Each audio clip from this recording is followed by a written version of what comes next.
There's this incredible invisible web that connects every single living thing on this planet.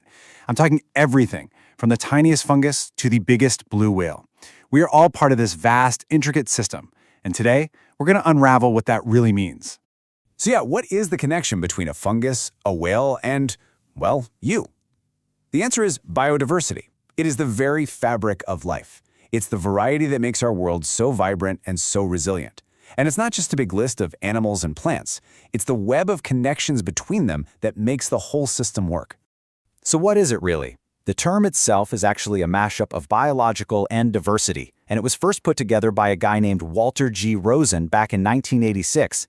At its heart, biodiversity is the sum total of all life, from the genetic code humming inside a single cell all the way up to the massive deserts and oceans that wrap around the globe. All right, so here's our plan for this explainer. We're going to start with the web of life, then break down the 3 levels of variety. After that, we'll try to get our heads around Earth's huge catalog of life, understand the systems that drive it, and finally, take a hard look at why it's a world under threat. Okay, first up, the web of life. Let's really lay down the formal groundwork for what we're talking about. So back in 1992, with the big Rio Earth Summit, the world came together and made this definition official. Now, the key word right here is variability.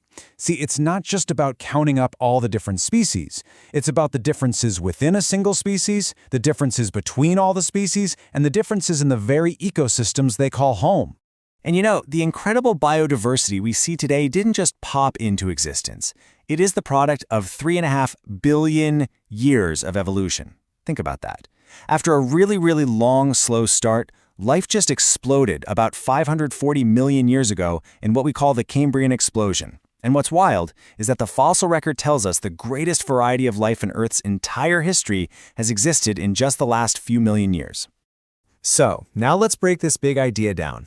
We're going to look at the 3 main levels of biodiversity. It all starts at the very smallest scale, genetic diversity.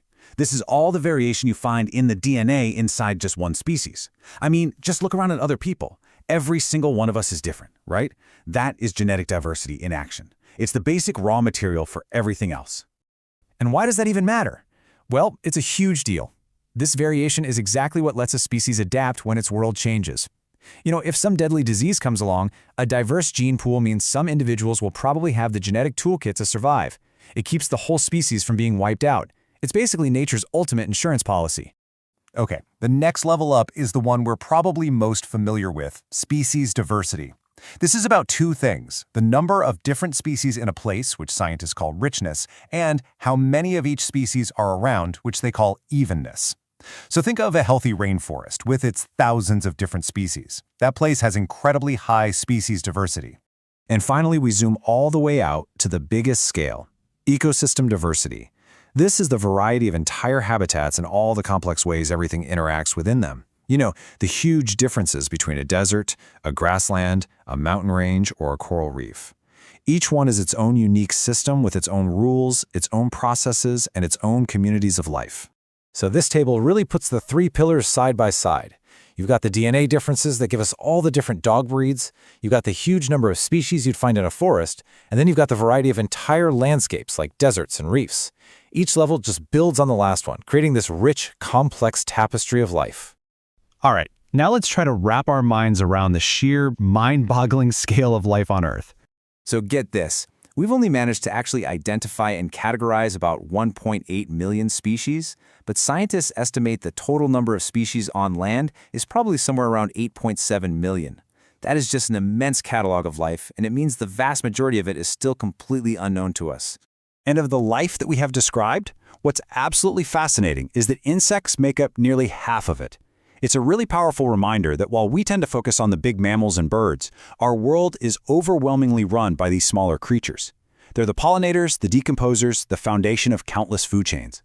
Seriously, without them, most ecosystems would just fall apart. Now, all this incredible diversity isn't spread out evenly across the planet. Nope, it's concentrated in places scientists call hotspots.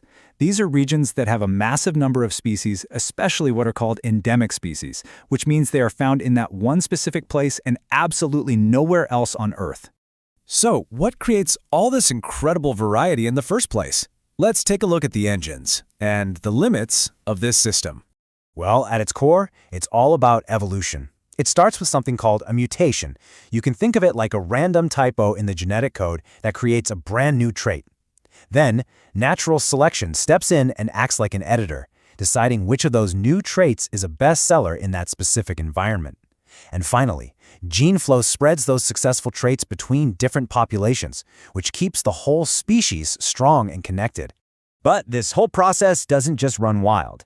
Every single ecosystem has its limits. This limit is called its carrying capacity. It's the absolute maximum number of a species that an environment can support over the long haul. If you go past that limit, the environment starts to break down for every single organism living there.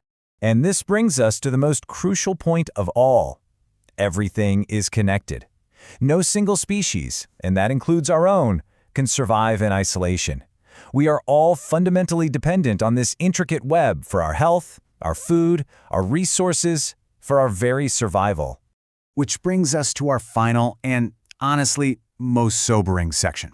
What is happening to this web of life? Because this web isn't just something beautiful to look at. It provides the clean air we breathe, the fresh water we drink, and the food we all depend on.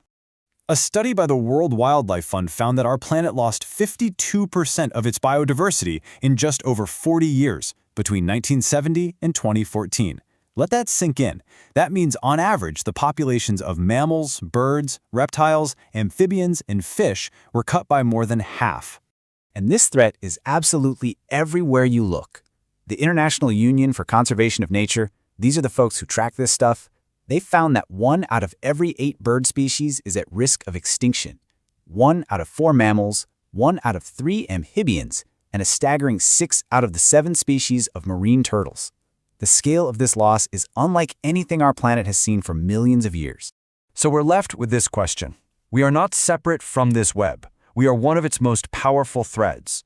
The question isn't just what role we will play anymore, it's about how the choices we make right now will determine whether this intricate web unravels or if it holds strong.